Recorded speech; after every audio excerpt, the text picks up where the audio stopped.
ये वो खबर है जिसका असर देश के 23 लाख छात्रों पर सीधे पड़ा है। वो छात्र जिन्होंने मेडिकल कॉलेजों में दाखिले के लिए नीट यूजी की परीक्षा बड़ी उम्मीद से दी थी, लेकिन उनके सपनों पर एक बार फिर पेपर लीक का ग्रहण लग गया है। अब यह परीक्षा दोबारा होगी। पेपर लीक से जूझते सिस्टम और छात्रों की परेशानी पर हमने सरल शब्दों में फिक्र की एक क्वेश्चनेयर यानी प्रश्नोत्तरी तैयार की है, जिसे देखने के बाद आप पूरी खबर समझ जाएंगे। पहला प्रश्न, नीट यूजी 2026 परीक्षा का क्या हुआ? उत्तर है, यह परीक्षा 3 मई को हुई थी, लेकिन अब एनटीए यानी नेशनल टेस्टिंग एजेंसी ने इसे रद्द कर दिया है। दूसरा प्रश्न, नीट यूजी 2026 परीक्षा क्यों रद्द की गई? उत्तर है, पेपर लीक की वजह से रद्द करने का फैसला लेना पड़ा। तीसरा सवाल यह है कि अब यह परीक्षा कब होगी? अभी एनटीए ने परीक्षा रद्द की है, दोबारा एग्जाम की तारीख घोषित नहीं की है, उम्मीद है जल्द तारीख का ऐलान होगा। चौथा सवाल, क्या छात्रों को फिर से रजिस्ट्रेशन करवाना होगा? जवाब है, एनटीए ने साफ किया है कि इसकी जरूरत नहीं है, यानी पुराने रजिस्ट्रेशन पर ही दोबारा एडमिट कार्ड जारी किए जाएंगे। पांचवा सवाल, क्या इस बार छात्रों के परीक्षा केंद्र बदले जाएंगे? उत्तर है नहीं, एग्जाम सेंटर में कोई बदलाव नहीं होगा। छठा सवाल, क्या छात्रों को दोबारा परीक्षा के लिए पैसे देने होंगे? एनटीए ने साफ किया है कि छात्रों को कोई फीस नहीं देनी है, बल्कि उन्होंने पहले जो फीस दी थी वो भी लौटा दी जाएगी।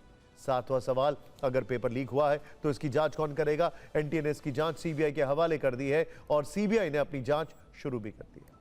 पिछले कुछ दिनों से ऐसी खबरें आ रही थी कि नीट यूजी के प्रश्न परीक्षा से पहले ही लीक हो गए थे। 7 मई से राजस्थान एसओजी इसकी जांच भी कर रही थी। एनटीए के डीजी अभिषेक सिंह आज सफाई देने आए, हालांकि उनके पास कहने के लिए कुछ नहीं था, कुछ नया भी नहीं था, इसीलिए सिर्फ इतना कहा कि गड़बड़ी हुई है और जांच सीबीआई कर रही है। हमने इस मैटर को सीबीआई को इंक्वायरी को दिया है और हम इस तरह के जितने लोग खुराफात किए हैं उनको पकड़ेंगे, उनको जेल भेजेंगे, ताकि बच्चों का भविष्य किसी भी प्रकार से एडवर्सली प्रभावित न हो। इसके साथ ही हमने यह भी कहा कि बच्चों के लिए हम दोबारा परीक्षा कराएंगे, जो कि एकदम फेयर तरीके से होगी, जिसमें किसी भी तरह की अनियमितता नहीं होगी।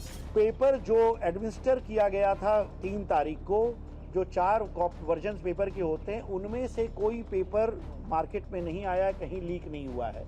जो पीडीएफ है उसमें बहुत सारे सवाल थे, उनमें से कुछ सवाल पेपर से मिलते आए हैं। तो मैं ये नहीं कहूँगा कि पूरा पेपर लीक हुआ है, परंतु यह जरूर कहूँगा कि एक भी प्रश्न अगर हमारे प्रश्न पत्र से मैच कर जाता है तो हमारी जो जीरो टॉलरेंस की और जीरो एरर की जो प्रतिबद्धता थी वह वायलेट होती है। हमारा जो प्रोसेस है वो वायलेट होता है और हम उसकी जिम्मेदारी लेकर के उसके ऊपर कार्रवाई करेंगे। देखिए, सवाल सिर्फ इतना नहीं है कि नीट यूजी की परीक्षा दोबारा क्यों होगी, सवाल यह है कि बार बार पेपर लीक क्यों हो रहा है।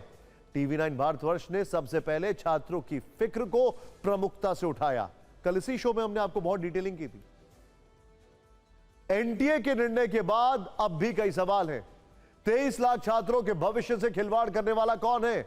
एग्जैक्ट नंबर जानते हैं आप? 22,79,000।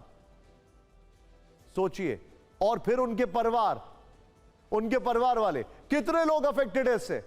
अगर एनटीए की तैयारी पूरी थी तो पेपर लीक कैसे हुआ? सवाल खड़ा यहां पर यह होता है, 15 दिन तक 15 डेज गेस्ट पेपर सर्कुलेट हो रहा था, किसी को समझ में नहीं आया कि लीक हो चुका है। फिर क्या एनटीए की परीक्षा प्रक्रिया में कोई बड़ी खामी है? यह तैयारी कर रहे थे एग्जाम में क्या होगा, उससे पहले ही कुछ हो गया। फिर नीट यूजी परीक्षा में गड़बड़ी आखिर कब तक जारी रहेगी? कौन है वो सिस्टम में जो बार बार लूप होल का फायदा उठाता है? यूपीएससी सिविल सेवा जैसी परीक्षा में गड़बड़ी नहीं तो नीट यूजी में क्यों? सोचिए, इस दुनिया में कितने एग्जाम्स होते हैं, भारत में ही होते हैं। जीमैट होता है, सैट होता है, आइल्स होता है, टोफिल होता है, कहीं पर कुछ नहीं गड़बड़ होता है, यहां पे गड़बड़ होती है। सख्त कानून के बावजूद पेपर लीक के सरगना कैसे सक्रिय हैं? क्यों पेनलाइजेशन, क्यों पनिशमेंट ज्यादा सीवियर नहीं है?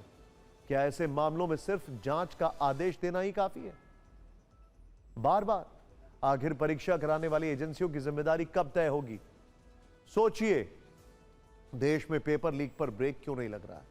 हम जानते हैं ऐसे सवाल आपके मन में भी उठ रहे होंगे। छात्रों और उनके अभिभावक भी यही सोच रहे होंगे कि बार बार ऐसा क्यों हो रहा है। आखिर कौन यह भरोसा देगा कि आगे भी पेपर लीक नहीं होगा? उन छात्रों के बारे में सोचिए जो हर दिन 10 से 12 घंटे पढ़ाई करते हैं, दोस्त, परिवार और छुट्टियां तक कुर्बान कर देते हैं और जब परीक्षा देकर आते हैं तो खबर मिलती है कि पेपर लीक हो गया है, इसीलिए परीक्षा रद्द हो गई है।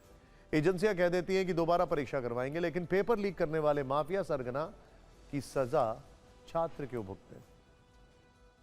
देश की इतनी बड़ी परीक्षा जिसमें 23 लाख छात्र बैठते हैं, क्या यह सिस्टम उसे भी निष्पक्ष तरीके से नहीं करा सकता?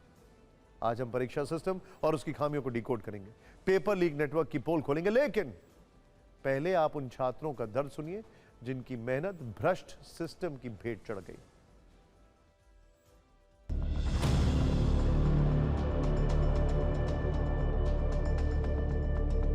12-12 घंटे 14-14 घंटे लाइब्रेरी में पढ़ना और उसके बाद परीक्षा देना, उसके बाद एग्जाम रद्द हो जाना, ये कहीं ना कहीं छात्रों के मानसिक रूप से प्रताड़ित करने का एक तरीका है। 15-15 घंटे स्टडी करना आसान नहीं होता, मतलब सब चीज़ें अपनी छोड़नी पड़ती हैं। अब ऐसा लग रहा है कि पूरा हमारी मेहनत पे पानी फिर गया है। हम इस वक्त एक कोचिंग इंस्टीट्यूट पर पहुंचे हैं जहां पर बच्चे नीट की तैयारी करते हैं। 20,000 10,000 जो रेट में पेपर बिक जाते हैं उसको 600 नंबर वाले के मेडिकल कॉलेज मिल रहा है, तो सर ये अच्छी बात तो नहीं है सर। इतना मेहनत करने के बाद अगर लीक हो जाए तो सर अच्छा थोड़ी लगता है। 3 मई को हुई नीट एग्ज़ाम रद्द कर दी गई है, अब ये एग्ज़ाम फिर से होगी।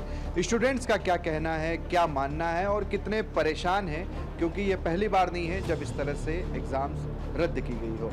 11वीं से नीट की प्रिपरेशन कर रही हूँ और अभी मेरी 12वीं चल रही है और ये मेरा काफ़ी मोरल डाउन करता है क्योंकि अगले साल मुझे भी देना है। बच्चे 2 साल से और जो ड्रॉपर हैं वो भी प्रिपेयर करते हैं and after all paper leak हो जाता है तो वो उनको बहुत ही डिस्टर्ब कर देता है मेंटली।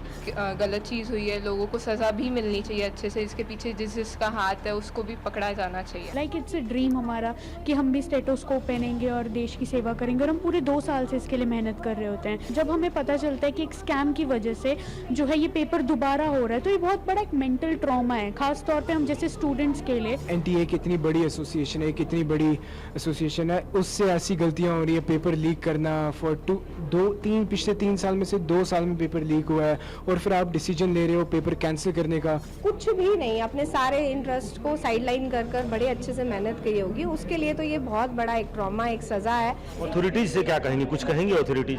अपना सिक्योरिटी सिस्टम जो है वो थोड़ा ज़्यादा मजबूत करें ताकि पेपर लीक की जो संभावना है वो ना आ सके।